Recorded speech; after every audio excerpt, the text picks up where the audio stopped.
얼마 전에 한 TV 프로그램에서 참 인상 깊은 어떤 분의 이야기를 들은 적이 있습니다. 이분은 한국 보디빌딩계의 전설이라고 불리는 한동기라고 하시는 분입니다. 1984년에 미스터 코리아로 선발이 되었고 세계 보디빌딩 선수권 대회에서 라이트급 체급에서 3번이나 우승을 합니다.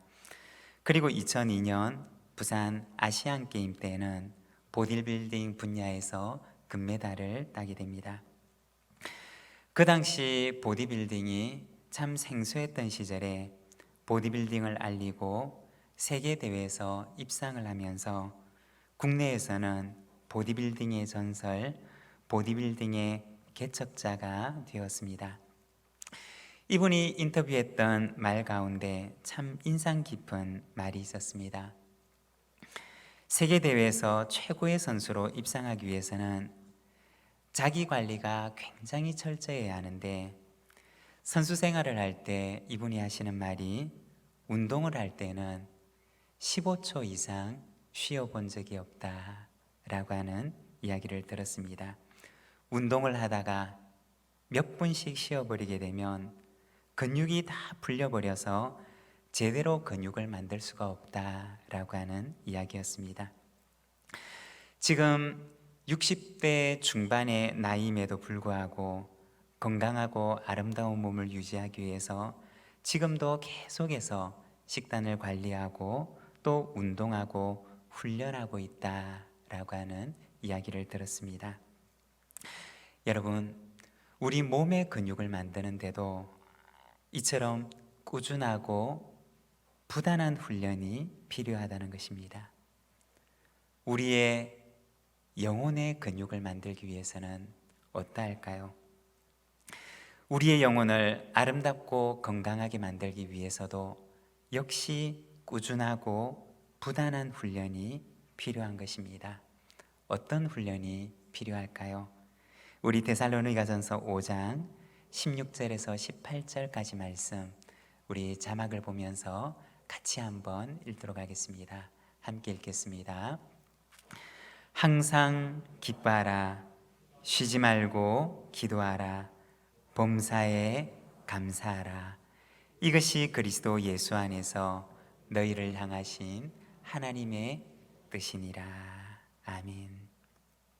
여러분, 우리의 영혼을 건강하고 아름답게 만들기 위해서도 꾸준하고 부단한 훈련이 필요한데 항상 기뻐하는 훈련, 쉬지 않고 기도하는 훈련, 범사에 감사하는 훈련이 필요한 것입니다. 여러분, 항상 기뻐하고 쉬지 말고 기도하고 범사에 감사함으로 우리의 영혼에 영적인 근력을 키워나가는, 감사의 근력을 키워나가는 우리 모든 믿음의 가족들이 되시기를 바랍니다. 오늘은 우리가 출애굽기 16장의 말씀을 통해서 원망이 감사가 되게 라고 하는 제목을 가지고 함께 말씀을 묵상하고자 합니다. 오늘 우리가 읽었던 본문 말씀 1절에서 3절까지 말씀을 우리가 자막을 보면서 같이 한번 읽겠습니다. 함께 읽겠습니다. 이스라엘 자손의 온 회중이 엘림에서 떠나 엘림과 시내산 사이에 있는 신광야에 이르니 애굽에서 나온 후 둘째 달 15일이라. 이스라엘 자손 온 회중이 그 광야에서 모세와 아론을 원망하여 이스라엘 자손이 그들에게 이르되 우리가 애굽 땅에서 고기 가마 곁에 앉아 있던 때와 떡을 배불리 먹던 때에 여호와의 손에 죽었더라면 좋았을 것을 너희가 이 광야로 우리를 인도하여 내어 이 온 회중이 줄여 죽게 하는도다. 오늘 우리가 읽었던 이 본문의 말씀을 보게 되면 이스라엘 백성들이 광야에서 지난주에 이어서 오늘 두 번째 원망을 하는 모습을 보여줍니다. 이 두 번째 원망이 나왔을 때가 어떤 때였느냐, 어떠한 상황이었느냐. 오늘 말씀에 보면 그들이 엘림에서 떠나서 신광야에 이르자마자 그들은 다시 원망하게 되었다라고 이야기를 합니다. 그들이 막 방금 떠나왔던 그 엘림은 어떤 곳이었느냐? 오늘 우리가 읽었던 본문 말씀 바로 앞에 15장 27절에 보면 이렇게 말씀을 합니다. 그들이 엘림에 이르니 거기에 물샘 12과 종려나무 70그루가 있는지라 거기서 그들이 그 물 곁에 장막을 치니라. 이 엘림이라고 하는 곳은 그 광야 가운데 물샘 12이 있고 70그루의 종려나무가 있는 곳이었다라고 얘기를 합니다. 이 종려나무라고 하는 곳은 그 광야 가운데 물이 있는 곳에는 반드시 서식하는 나무라고 합니다. 그곳에 70그루의 종려나무가 있었다는 것은 그 땅 속에 많은 물들이 있는 곳이었다는 것입니다. 여러분, 그곳에서 그들이 쉬고 그 물을 마시면서 얼마나 기쁘고 얼마나 감사했을까요? 메마른 수르 광야를 지나가다가 그리고 또 얼마 전에 쓴물이 나는 마라를 지나가다가 이제 곧 얼마 있지 않아서 그들이 엘림을 만나게 되는데 그 엘림에서 12개의 물샘이 있고 70그루의 종려나무가 자라고 있는 그곳에서 그들이 얼마나 감사하고 또 얼마나 기뻤을까요? 그런데 그들의 감사가 얼마나 지속되었느냐? 오늘 우리가 읽었던 말씀에 보면 그들이 엘림을 떠나자마자 그들의 감사도 역시 사라져버렸다라고 얘기를 하는 것입니다. 그 광야에서 엘림을 만났던 것은 분명히 감사한 일이었지만 그러나 그 엘림을 떠나는 그 순간 그들이 금방 드렸던 감사가 또다시 금세 원망으로 바뀌고 말았다는 것입니다. 여러분, 감사를 쉬게 되면 불평과 원망이 시작된다는 것입니다. 어떤 분은 말하기를 운동을 하다가 15초를 쉬어버리게 되면 그 운동의 근육이 풀려버린다고 얘기를 했는데 감사를 멈추는 그 순간 우리의 영혼에는 불평과 원망이 시작될 수 있다는 것입니다. 여러분, 감사는 무엇이냐? 감사는 훈련입니다. 감사할 일이 있어도 감사하고 감사할 일이 없어도 감사할 제목을 주실 하나님을 믿으며 감사하는 것. 감사라고 하는 것은 나에게 주어지는 환경에 저절로 반응하는 반응이 아니라 환경이 어떠하다 할지라도 그 환경에 좌지우지되지 않는 우리의 마음의 결단이며 훈련이라는 것입니다. 여러분, 우리가 살아가는 인생의 광야에서 저와 여러분의 삶이, 우리 모든 믿음의 가족들의 삶이 감사로 훈련된 삶이 되기를 소망합니다. 환경에 따라 바뀌는 것이 아니라 환경이 어떠하더라도 감사로 훈련되고 감사로 결단하는 삶을 살아가는 저와 여러분의 삶이 되기를 원합니다. 감사할 일이 있어도 감사하고 감사할 일이 없어도 감사할 제목을 주실 하나님을 믿고 감사하며 범사의 감사로 훈련된 삶을 살아가는 우리 모든 하나님의 백성들이 되시기를 바랍니다. 3절의 말씀입니다. 이스라엘 자손이 그들에게 이르되 우리가 애굽 땅에서 고기가마 곁에 앉아있던 때와 떡을 배불리 먹던 때에 여호와의 손에 죽었더라면 좋았을 것을 너희가 이 광야로 우리를 인도하여 내어 이 온 회중이 줄여 죽게 하는도다. 이스라엘 백성들은 그곳에서 불평하면서 말하기를 우리가 애굽 땅에서 죽어버렸더라면 좋았을 것을 우리가 여기서 굶주려서 죽는구나 라고 얘기를 합니다. 그들이 이렇게 원망할 때가 언제였느냐?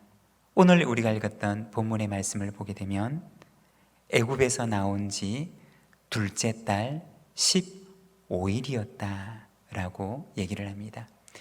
이스라엘 백성들이 애굽에서 나오던 때가 성경을 보면 첫째 달 15일이었는데 오늘 본문에 나와 있는 이 불평을 했던 때는 둘째 달 15일, 다시 말해서 애굽에서 나온 지 한 달이 되던 때였다고 이야기를 하는 것입니다.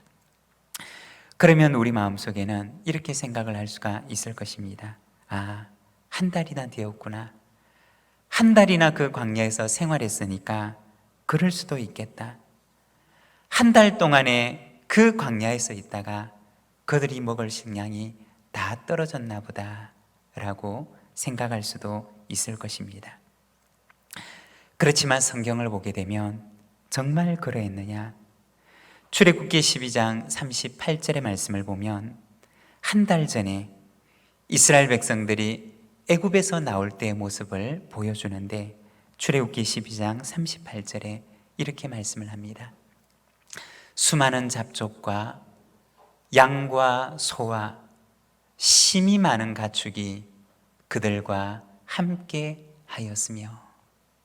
여러분, 이스라엘 백성들이 애굽 땅을 나올 때 어떻게 나왔는지를 이 출애굽기 12장은 너무나 분명하게 보여주는데 양과 소뿐만 아니라 심이 많은 가축들이 그들과 함께 애굽 땅을 떠나오고 있었다라고 얘기를 합니다. 여러분, 그들이 한 달 만에 그 많은 가축들을 다 먹어버렸던 것일까요? 한 달 만에 그 많은 가축들이 다 사라져버리고 없어져 버렸던 것일까요? 그렇지 않았을 것입니다. 지금도 여전히 그들에게는 많은 가축들이 있었고 지금도 여전히 그들 곁에는 많은 감사의 제목들이 있었던 것입니다. 그렇지만 그들은 감사할 것들은 보지 않고 불평과 원망거리들을 주목했던 것입니다. 성경을 연구하는 학자들에 따르면 아마도 그들이 불평과 원망을 했을 때 온 백성들이 한꺼번에 모두가 원망을 했던 것이 아니었을 것이라고 얘기를 합니다. 아마도 그 가운데 일부 몇 사람들이 불평과 원망을 하며 난동을 부리기 시작했고 그리고 그것들이 백성들의 마음 가운데 삽시간에 퍼져나갔을 것이라고 이야기를 합니다. 불평과 원망이라고 하는 것이 사람들의 마음 가운데 얼마나 빨리 퍼져나갈 수 있는지를 보여주는 것입니다. 여러분, 우리는 불평과 원망의 씨앗이 될 수도 있고 그리고 또 반대로 감사의 씨앗이 될 수도 있다는 것입니다. 나 한 사람 때문에, 나 때문에 누군가도 원망하고 불평할 수도 있고 나 한 사람 때문에 나로 인해서 누군가가 감사하기로 결단하고 감사할 수 있다는 것입니다. 우리는 불평과 원망의 씨앗이 될 수도 있고 누군가의 감사의 씨앗이 될 수도 있다는 것입니다. 여러분, 우리의 삶이 원망의 씨앗이 아니라 불평의 씨앗이 아니라 감사의 씨앗이 되는 삶이 되기를 소망합니다. 오늘은 우리가 본문 말씀을 통해서 광야에서 드려야 할 감사, 광야에서 드릴 수 있는 세 가지의 감사에 대해서 우리가 잠시 함께 말씀을 나누고자 합니다. 광야에서 어떠한 감사를 하나님께 드려야 하느냐? 첫 번째는 오늘 양식 감사입니다. 광야에서 우리가 무엇을 감사해야 하느냐? 오늘 양식에 대한 감사를 드려야 하는 것입니다. 4절의 말씀을 우리가 자막을 보면서 함께 읽도록 하겠습니다. 함께 읽겠습니다. 그때 여호와께서 모세에게 이르시되 보라, 내가 너희를 위하여 하늘에서 양식을 비같이 내리리니 백성이 나가서 일용할 것을 날마다 거둘 것이라. 이렇게 하여 그들이 내 율법을 준행하나 아니하나 내가 시험하리라. 아멘.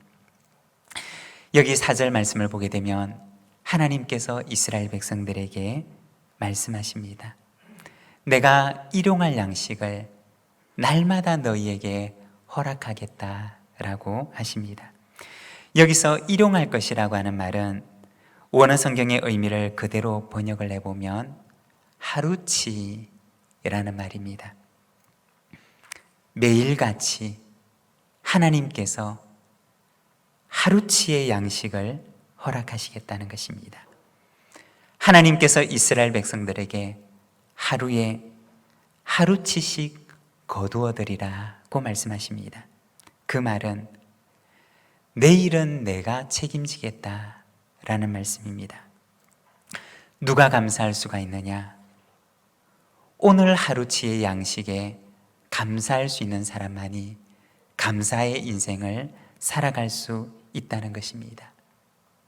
내일의 양식, 모레의 양식, 양식을 이만치 쌓아 놓아야지만이 우리가 감사의 인생을 살아갈 수 있는 것이 아니라 오늘 하루치의 양식에 감사할 수 있는 사람이 감사의 인생을 살아갈 수 있다는 것입니다. 오늘의 생명에 감사할 줄 알고, 오늘의 건강에 감사할 줄 알고, 오늘의 평안에 감사할 줄 알며 오늘의 양식에 감사할 줄 아는 사람만이 감사의 인생을 살아갈 수 있다는 것입니다. 그러면 내일은 무엇이냐? 내일은 하나님의 것이라는 것입니다. 내일은 하나님께서 책임지실 것이고, 내일은 하나님께서 나의 건강도, 나의 평안도, 나의 생명도, 나의 삶도 하나님께서 책임지시고 인도하실 것이라는 것입니다. 우리가 찬양 가운데 보면 내일이란 난 몰라요 라고 하는 찬양이 있습니다. 이 찬양은 무책임한 찬양이 아니라, 내일을 모른다고 하는 무책임한 찬양이 아니라 내일의 주인이 되시는 하나님께 오늘 나의 삶을 의탁하며 나의 마음을 굳건하게 붙들어 주시기를 기도하는 찬양입니다. 우리 찬양을 아시는 분은 우리 같이 한번 불러보도록 하겠습니다. 내일 일은 난 몰라요.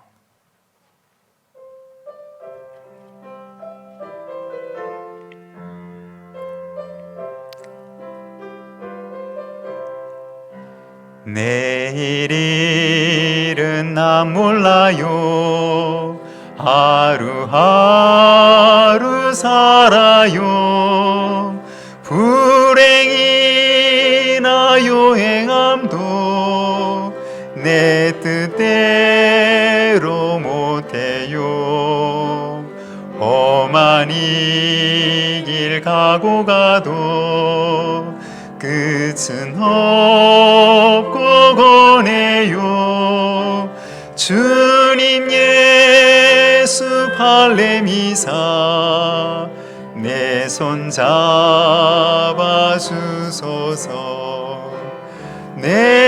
내일은 나 몰라요. 장래일도 몰라요. 아버지여 날 붙드사 평탄한 길 주옵소서. 사랑하는 여러분, 광야의 인생의 길을 지나가는데 내일 일은 우리의 것이 아닙니다. 하나님께서는 오늘을 우리에게 선물로 주시고 내일은 하나님의 것이라 말씀하시며 내일은 내가 책임지겠다라고 말씀하십니다. 우리가 왜 감사할 수가 없느냐? 내일의 주인이 되시는 하나님을 신뢰할 수가 없기 때문인 것입니다. 이스라엘 백성들이 그 신광야에서 불평했던 이유는, 원망했던 이유는 오늘의 양식이 없었기 때문이 아니었습니다. 오늘의 양식이 없어서 원망했던 것이 아니라 내일의 주인이 되신 하나님을 신뢰할 수 없었기 때문에 그들은 불평하고 원망할 수밖에 없었던 것입니다. 여러분, 내일의 주인이 되시는 하나님께서 오늘처럼 내일도 선하게 인도하실 것을 믿으며 오늘 우리가 하나님께 드려야 할 감사를 드리며 살아가는 우리 모든 믿음의 가족들이 되시기를 바랍니다. 광야에서 우리가 첫 번째 드려야 할 감사는 바로 오늘 양식에 대한 감사입니다. 그리고 광야에서 드려야 할 두 번째 감사는 하늘 양식 감사입니다. 오늘 우리가 읽었던 말씀에 보면 하나님께서 이스라엘 백성들에게 말씀하시기를 내가 너희를 위하여 하늘에서 양식을 비같이 내리리니 라고 하십니다. 하나님께서 양식을 하늘로부터 비처럼 내리시겠다라고 말씀하는 것입니다. 왜 하나님께서 이스라엘 백성들에게 광야에서 40년 동안 만나를 먹게 하셨느냐? 신명기 8장 3절의 말씀을 보면 이렇게 말씀을 합니다. 너도 알지 못하며 내 조상들도 알지 못하던 만나를 내게 먹이신 것은 사람이 떡으로만 사는 것이 아니요 여호와의 입에서 나오는 모든 말씀으로 사는 줄을 내가 알게 하려 하심이니라. 이 신명기의 말씀은 이스라엘 백성들이 광야에 40년의 세월을 보내고 나서 가나안 땅에 들어가기 직전에 이스라엘 백성들에게 들려주셨던 하나님의 말씀입니다. 40년의 광야의 세월을 다 보내고 나서 그들이 비로소 깨닫게 되었던 것이 무엇이었느냐? 하나님께서 40년 동안 그들에게 만나를 주셨던 이유는 사람이 떡으로만 사는 존재가 아니라 하나님의 말씀으로 사는 존재임을 깨닫게 하기 위해서 하나님께서는 40년 동안 하늘로부터 비처럼 내리는 그 광야의 만나를 먹게 하셨다는 것입니다. 3절에 보면 이스라엘 백성들은 모세와 하나님을 원망하면서 말을 합니다. 우리가 애굽 땅에서 고기 가마 곁에 앉아있던 때와 떡을 배불리 먹던 때 죽었더라면 좋았을 텐데. 여러분, 정말 그럴까요? 사람이라고 하는 존재가 떡과 고기만 있으면 살아갈 수 있는 존재일까요? 우리가 성경을 보게 되면 하나님께서는 사람을 그렇게 짓지 않으셨다고 말씀을 하십니다. 하나님께서는 사람을 지으실 때 흙으로 지으시고 그 코에다가 하나님의 생기를 불어넣으실 때 사람이 생명이 되었다라고 말씀하십니다. 하나님께서는 사람을 지으실 때 떡과 고기만 있으면 살아갈 수 있는 존재로 지으신 것이 아니라 하나님의 호흡이 있어야지만이, 하나님의 숨이 내 속에 들어와야지만이 살아있는 존재로 살아갈 수 있도록 지으셨다는 것입니다. 마태복음 4장 1절에서 4절까지 말씀을 보게 되면 예수님께서 사탄의 시험을 받으시는 내용이 나오는데 거기에 보면 이렇게 말씀을 합니다. 그때 예수께서 성령에게 이끌리어 마귀에게 시험을 받으러 광야로 가사 40일을 밤낮으로 금식하신 후에 줄이신지라. 시험하는 자가 예수께 나와서 이르되 내가 만일 하나님의 아들이거든 명하여 이 돌들로 떡덩이가 되게 하라. 예수께서 대답하여 이르시되 기록되었으되 사람이 떡으로만 살 것이 아니요 하나님의 입으로부터 나오는 모든 말씀으로 살 것이라 하였느니라 하시니. 예수님께서 공생애를 시작하실 때 40일을 금식하십니다. 40일을 아무것도 먹지 않고 그 광야에서 보내시는데 그 육신이 얼마나 양식이 필요했을까요? 사탄이 금식으로 줄이신 예수님께 와서 유혹하며 말하기를 이 돌들이 떡덩이가 되게 하라고 얘기를 합니다. 그러자 예수님께서 신명기 8장의 말씀을 인용하시면서 말하기를 사람은 떡으로만 사는 존재가 아니다 라고 말씀하십니다. 사람은 떡으로만 사는 존재가 아니라 하나님의 입에서 나오는 말씀으로 사는 존재임을 예수님께서 말씀하셨던 것입니다. 여러분, 오늘 우리는 어떠합니까? 떡으로만 만족하며 떡으로만 살아가려 하십니까? 매일같이 육신의 양식은 먹지만 영혼의 양식인 하나님의 말씀은 일주일에 단 한 번 예배 시간에 와서 듣는 것으로 족하며 살아가십니까? 하나님께서는 이스라엘 백성들에게 매일같이 들에 나가 만나를 거두도록 말씀하셨습니다. 사랑하는 여러분, 매일 아침 우리도 만나를 채울 그 그릇을 들고 영혼의 만나를 거두기 위해 말씀의 들로 나가시기를 바랍니다. 그리고 그곳에서 오늘의 영혼의 양식을 거두어 이 하루를 살아가시기를 바랍니다. 하나님께서는 말씀하시기를 내가 하늘에서 양식을 비처럼 내리겠다고 약속하셨습니다. 성경을 보게 되면 하나님의 약속의 말씀을 믿고 그릇을 들고 들러 나갔던 모든 사람들은 많이 거둔 자도 남지 않고 적게 거둔 자도 모자라지 않을 만큼 온 가족들이 함께 일용할 수 있는 하늘 양식을 거두었다고 이야기를 합니다. 여러분, 만일에 오늘 내가 그릇을 들고 들에 나가지 않으면 내 가족에게, 내 자녀에게, 그리고 남편에게, 아내에게 나누어 줄 양식을 거둘 수가 없다는 것입니다. 하나님께서는 이스라엘 백성들에게 매일 아침 나가서 너와 너의 가족이 일용할 수 있도록 하루의 만나를 거두라고 말씀하십니다. 여러분, 하루를 시작하며 나의 영혼의 광주리를 들고 말씀의 들로 나아가 하늘에서 비처럼 내리는 하늘 양식을 거두며 그 양식을 가지고 온 가족이 말씀의 양식으로 풍족한 하루를 살아가는 우리 모든 믿음의 가정들이 되시기를 바랍니다. 그리고 세 번째, 광야에서 드려야 할 감사는 생명 양식 감사입니다.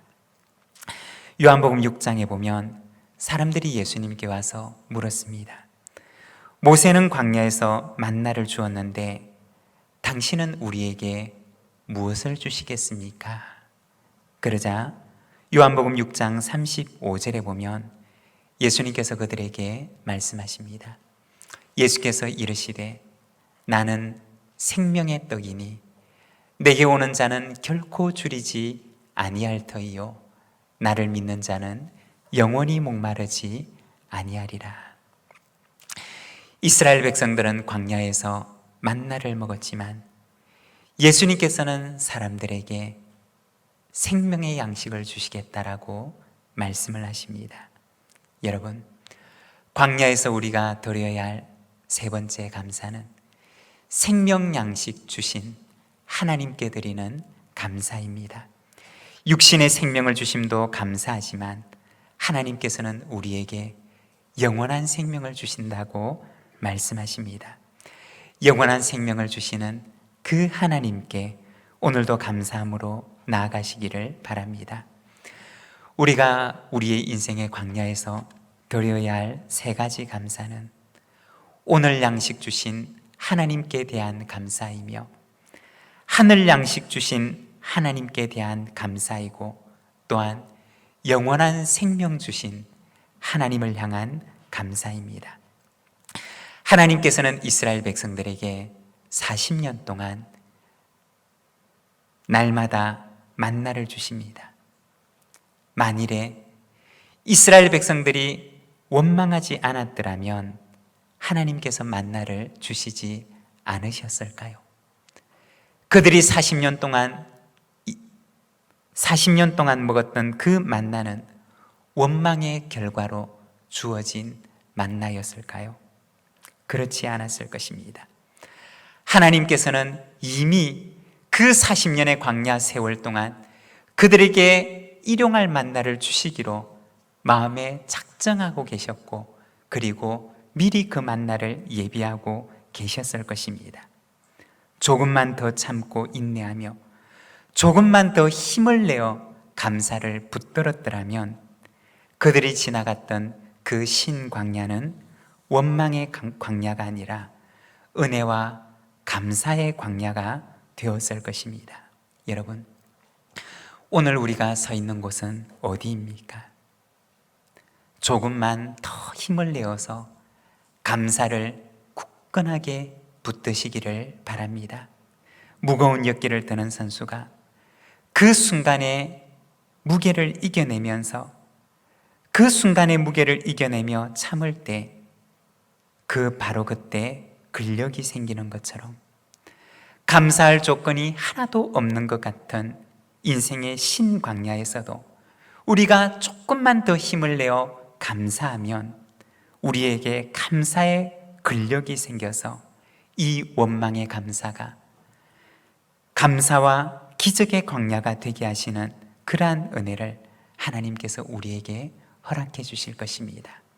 원망이 감사가 되도록 오늘도 우리가 감사로 결단하고 그리고 감사로 훈련하며 하나님 앞에 나아가는 우리 모든 부산지인 믿음의 가족들이 되시기를 바랍니다.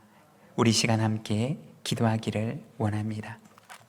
오늘 우리가 서 있는 곳은 어디입니까?